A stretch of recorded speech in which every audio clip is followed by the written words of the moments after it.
Thank you all very much. Thanks for coming.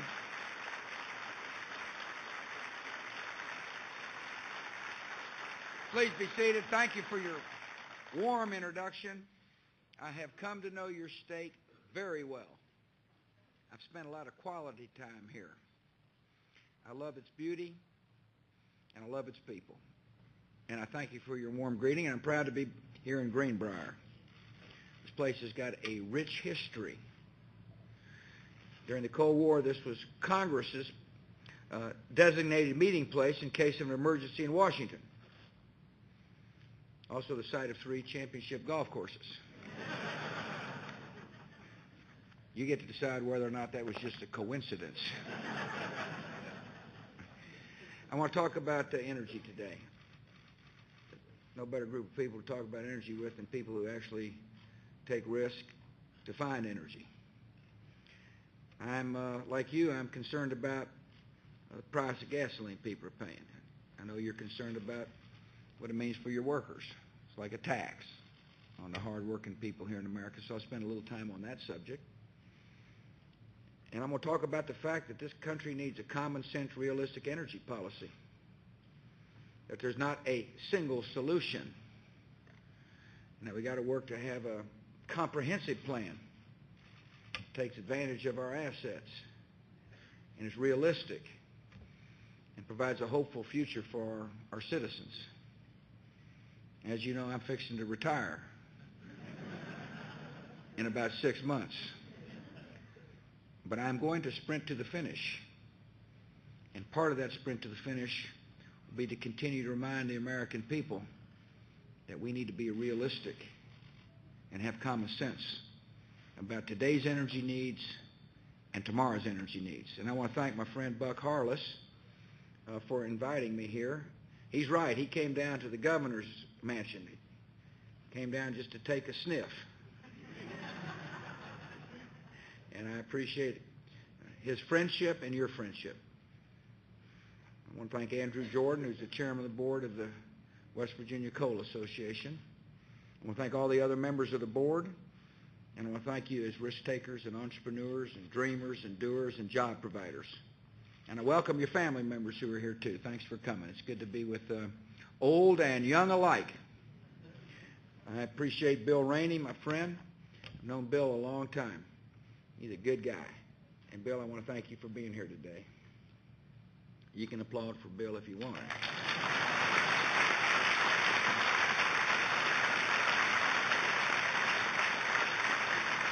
I'm so pleased to be traveling with Congressman Nick Rahall today. I can't thank him enough. The Congress is in session. He's got a chairmanship, and yet he took time to come down, to fly down on Air Force One. I can't thank you enough. It's not a bad way to travel, by the way. But I appreciate you coming, Nick.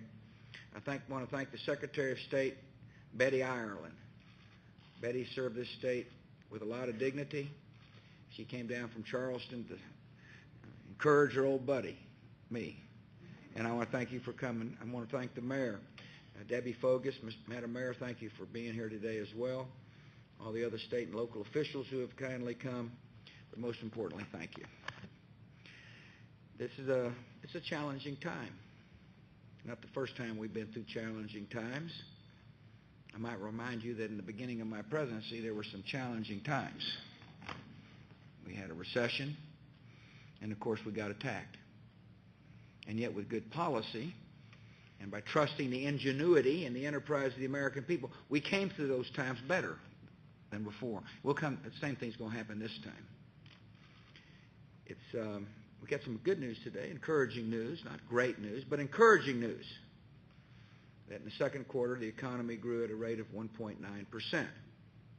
Now, it's not as good as we'd like it to be, but I want to remind you, a few months ago, there were predictions that the economy would shrink this quarter, not grow.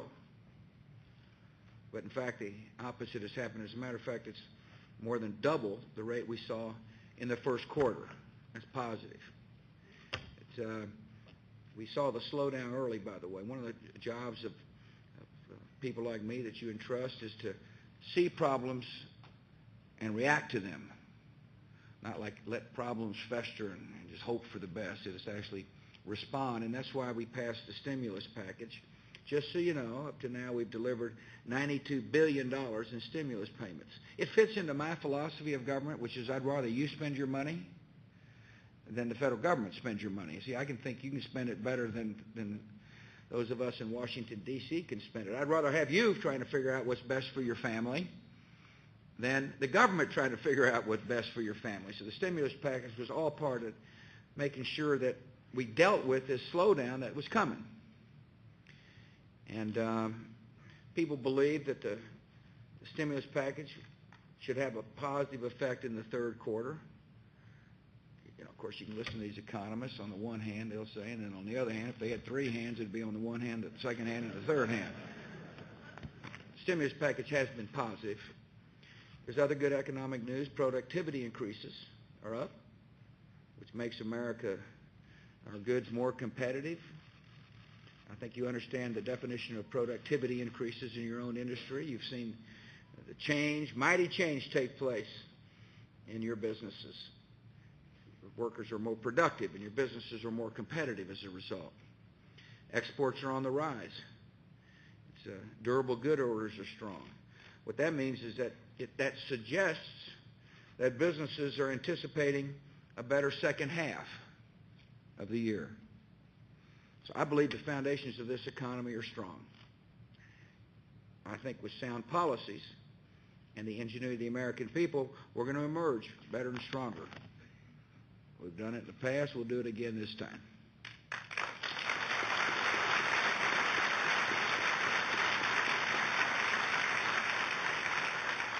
You know, one of the challenges is energy prices. It's energy prices today. Another challenge is to make sure we've got energy for tomorrow as well. I'm a big believer in technology and innovation. I'm going to spend a little time today talking about how technology can change basic industry to keep us competitive and to keep us, economically viable in the future. I will also want to emphasize that the best energy we have is the ingenuity of the American people, the hard-working, enterprising, entrepreneurial people that get up every single day to make a living for their families and contribute to the economic vitality of the country. I want to talk about electricity, and I want to talk about fuel we need for our cars and trucks. In order for this country to be economically competitive, beyond my time and time of some of the others around here, we need to make sure we've got a reliable supply of electricity. You can't grow your economy. You can't provide hope for your people. You can't afford to spend money on new technologies unless you have a strong economy. And part of that strong economy is to make sure we have reliable sources of electricity. And there's no more reliable source of electricity than coal.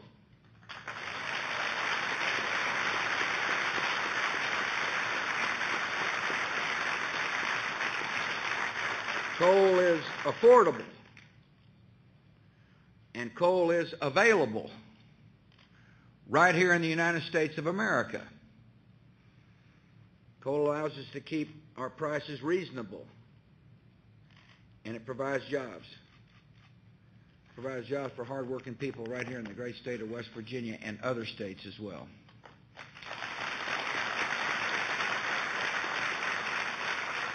We use about 1.1 billion tons of coal a year. That sounds like a lot to me. So the challenge is, how do we make sure that this reliable source of U.S. energy remains in the center of our strategy? I believe the best way to do that is for the government to invest in clean coal research and development.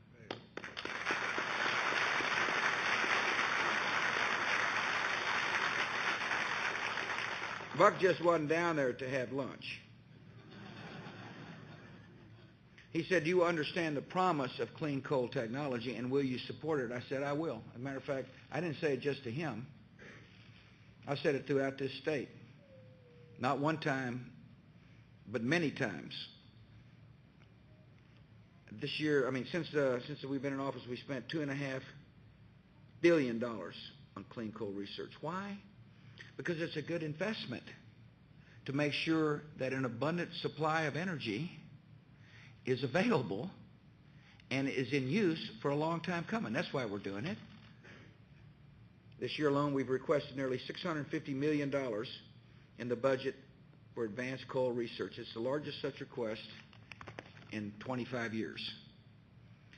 Funding is supporting the development of technology to capture carbon dioxide emissions that come from coal.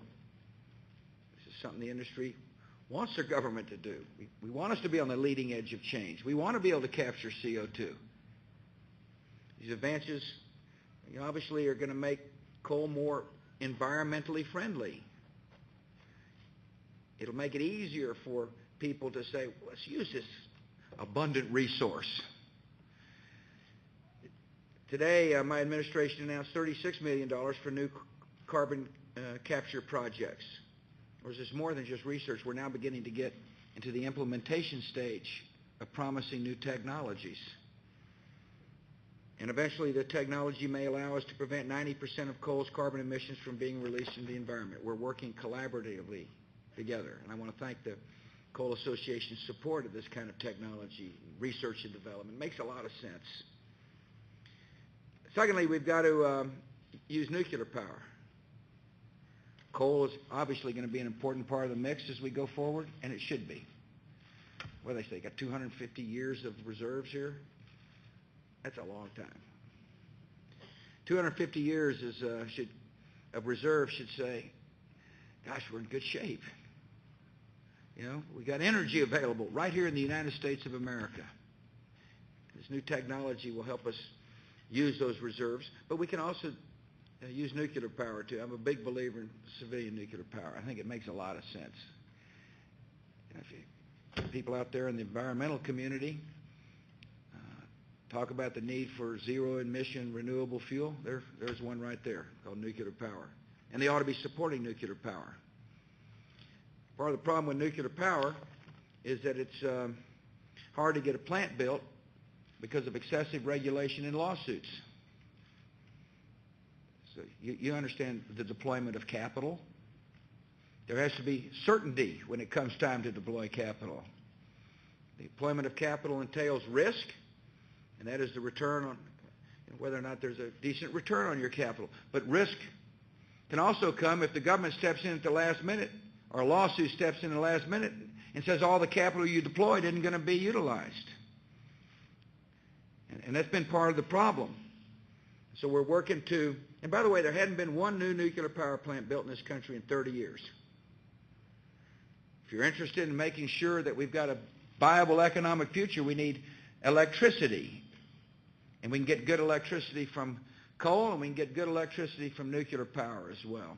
So we've been working to help eliminate the barriers to development in nuclear power plants. We want there to be regulatory certainty. We want there to be, fewer lawsuits. We invested more than $300 million in research and development for energy technology. We want these little ones, when they grow up, to know that there's safe engineering in these plants. We launched a program called Nuclear Power 2010, which is a partnership between the industry and the government to encourage the construction of new plants. Interestingly enough, I'm sure this hasn't made it to you yet, but I think you'll find this interesting, that we've received applications to build or operate 18 new nuclear reactors in the United States. And we anticipate another 7 applications submitted this year. I'm glad to report that, because there needs to be a comprehensive plan. There's not a single solution to making sure we got enough electricity. There needs a comprehensive solution. And here's an important part of the plan. We ought to be utilizing wind. I tell people all the time they ought to be putting wind turbines in Washington.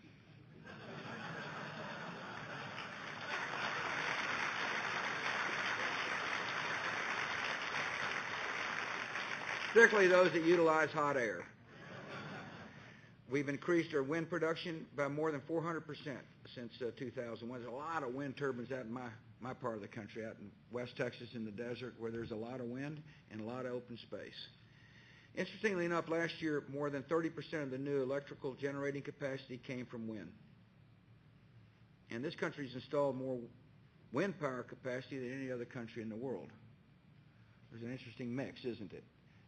Make no mistake about it, most of the energy is going to come from the kind of plants that we now have in existence, but wind can be an additive. It can be an additional part of an energy mix, and so can solar energy. Solar energy's got a lot of promise, particularly in parts of the world where the sun shines a lot.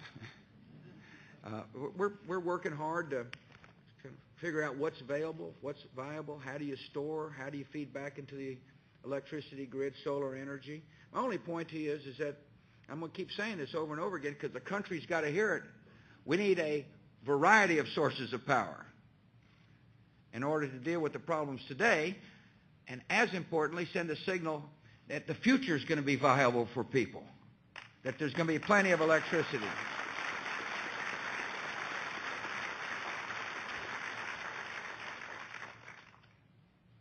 I want to talk to you about gasoline prices here for a while. There are some things we can do. There are some signals we can send. We live in an interesting world because a demand for oil in a remote part of the world affects the gasoline prices right here in West Virginia. Hydrocarbon oil is a commodity, and there are now growing economies like China and India that are demanding, more oil in order to keep their economies going. I don't know if you know this or not, but I find it very interesting that in India, there are 350 million people in their middle class. That's more than all of America. And so these people, they want better lives just like our citizens want better lives. And so there's increasing demand for gasoline, which means increasing demand for oil. Most Americans, I'm confident, understand that when the price of crude oil goes up, it drives the price of gasoline. The demand for oil worldwide is outstripping the supply of oil worldwide, which creates pricing pressures. And so what do you do about it? It's one thing to identify the problem. It's another thing to do something about it. Well, one thing you do about it is obviously conservation. I mean, when people drive less, it takes pressure off the market. I happen to believe in the collective wisdom of the American people, and you can just make your own decision whether or not you want to drive extra or not. That's the marketplace, that's how it works. But the government can help, and that's why we passed increased fuel efficiency standards for cars and trucks. I want to talk about the supply side. We have got to increase domestic production of oil. If you want to take the pressure...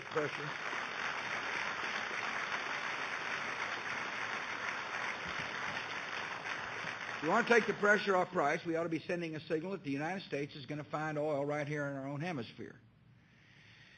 And at the same time, we ought to be working on alternative sources. So I'm spending a little time on ethanol and biodiesel and hydrogen power, but I do want to concentrate on oil.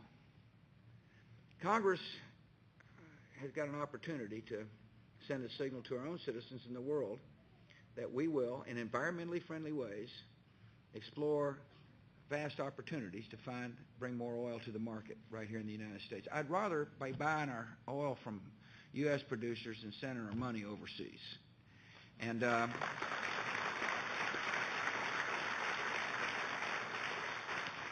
there's a lot of frustration building up.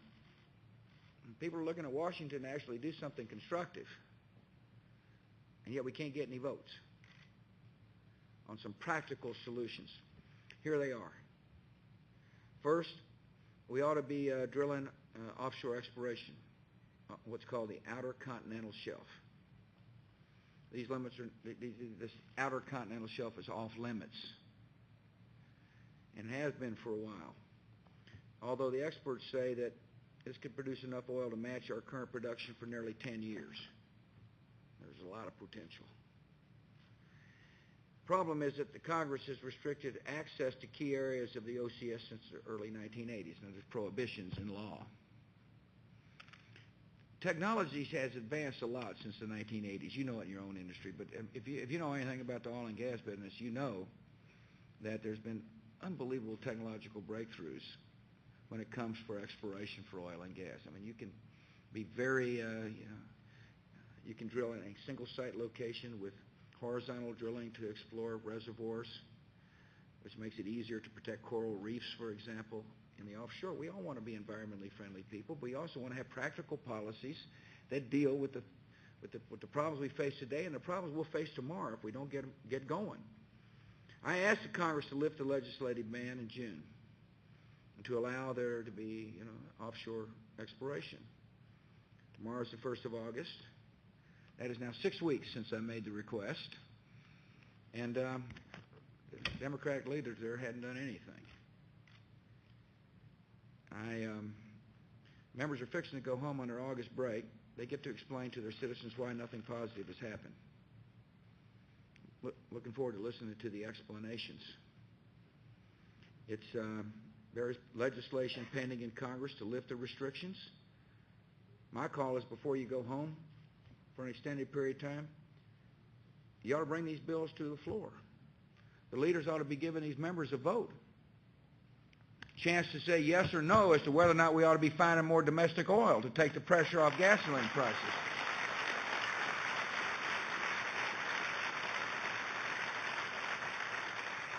There were executive restrictions on OCS exploration. I've taken them off. I've done my part. And now the Congress needs to do its part. Secondly, we ought to expand oil production by tapping into oil shale. Oil shale is out west in the Rocky Mountain West, and that alone, if fully recovered, equals more than a century's worth of imports at current levels. That was a huge potential. And there's new technologies that may make this become economically viable.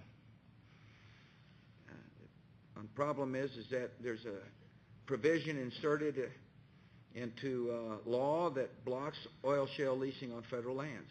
In other words, the federal lands that contain the oil shale, you can't lease them, and if you can't lease them, obviously you can't explore. The provision was slipped in; it can be slipped out.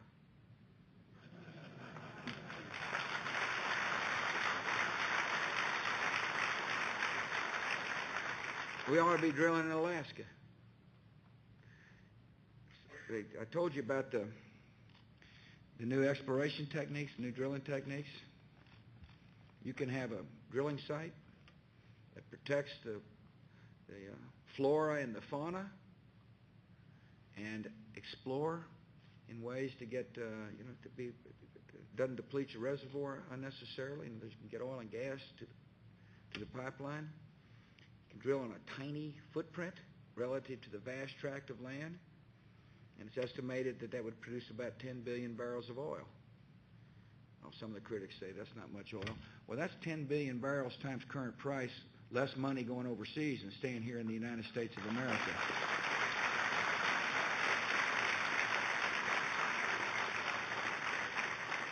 One of the real problems we have is that we haven't built a refinery in the United States in 30 years. Isn't that an interesting statistic? It's kind of a sad statistic, because you probably don't know this, but much of the gasoline we use here in America is imported from overseas.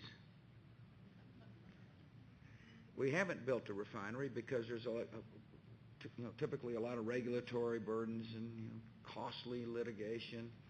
And Congress can fix it, and they ought to fix it. I actually asked Congress a couple of times to allow for refineries to be built on abandoned military bases and expedite the regulatory process so we can get these refineries up, so we can get more gasoline, U.S.-produced gasoline, into the pumps for U.S. consumers. Supply and demand works. And if you got a pinch supply relative to increasing demand, you're going to have higher prices. We can send a signal to the world that the United States is going to get after these reserves here in the United States of America, that we're going to have an aggressive policy that respects our environment to take the pressure off international price And we can also relieve pressure on our own gasoline stocks by producing it right here in the United States of America. So I'm talking about a comprehensive plan. But it starts with, being wise about our own resources and having confidence that technology will enable us to extract those resources that accomplishes several objectives. One, an efficient way to get the product to market. Two, keeping our money here at home. And three, protecting the environment. And I'm confident we can do all three. We're in an interesting period of time because I happen to believe it's in our national security interest to become less dependent on foreign oil. As a matter of fact, I know it's in our national security interest. I sometimes remind people that we have to buy oil from places where people don't particularly like us. And so therefore, finding oil here domestically helps, but it also helps to promote alternative energy sources. I like the idea of our farmers growing product that powers our automobiles. That's one way to keep money at home. That's why I'm a big believer in ethanol. I understand the pressure on corn. If you're a chicken raiser, you're not happy about things right now. If you're a hog raiser, your feed prices are going up.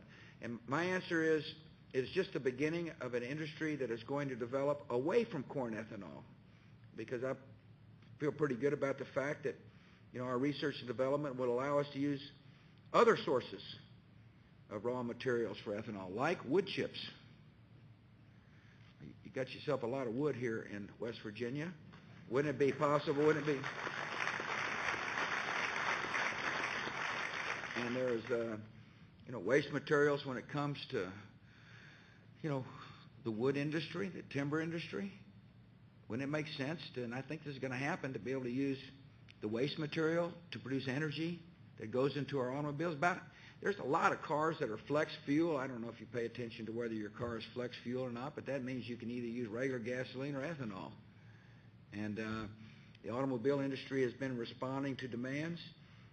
My part of the world, they could be growing switchgrass. It's a grass that grows where there's not a lot of rain. And that too could be converted. It's called cellulosic ethanol. That's a fancy term for using different kind of products to be able to manufacture ethanol. Biodiesel as well has got a lot of potential to it. I believe that one really promising source of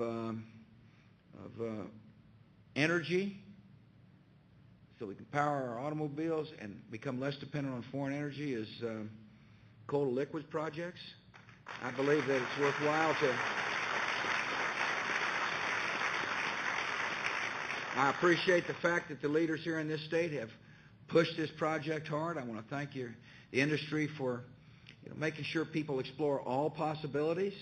It's got a lot of potential to be able to help us in America diversify away from foreign oil. And I'm not sure how long it's going to take, but don't be surprised if technological breakthroughs don't enable you to become, gasoline producers. One of these days, we're going to be driving cars with battery technologies that'll enable you to be able to have a car that doesn't look like a golf cart, but will be able to get you from point A to point B. It's estimated that new battery technologies will be on the market relatively quickly. We can drive the first 40 miles on electricity. That takes the pressure off crude oil because it means you're not using gasoline. Of course, we're going to have enough electricity to be able to drive the cars. That's the challenge. We're working on hydrogen-powered automobiles. These little fellows will be maybe driving hydrogen-powered automobiles. That's not going to be happening anytime soon, but there's a great potential in tapping hydrogen. I would repeat, in order to manufacture hydrogen, you're going to have enough electricity to be able to do so. But there's some great promise. If you think back to the changes in America, it's been remarkable progress in our country. Technology has changed a lot about how we live, and it's going to continue doing it. And that's what we got. That's why I'm confident in the future. I just want to make sure that we understand that there isn't a single solution, and to make sure the American people understand you're a part of the solution. You're a part of making sure that the country remains optimistic, and hopeful. I talk a lot about our energy resources, but the best resource in America is the brain power and the optimism of the American people. I mean, we're a fabulous country. You know, I have seen America at its very best in 7.5 years. I marvel at the entrepreneurial spirit in our country. I love the fact that people go from nothing to something. Our small business owners are, great people.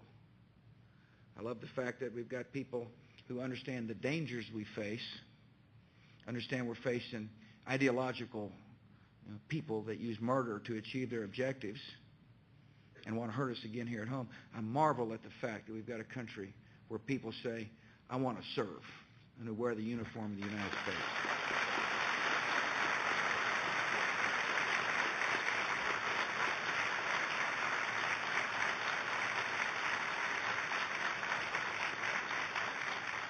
And I am constantly amazed at the millions of acts of kindness and compassion that take place on a daily basis in the United States of America.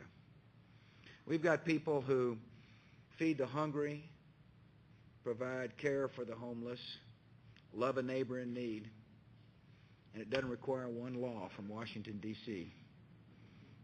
Many of these folks respond to a higher law, a higher calling. This is a compassionate, decent, fantastic country, and it's been my honor to be your president for 7.5 years.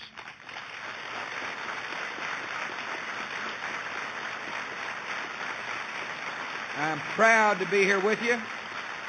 I'm proud to call you friend. This is not a farewell address.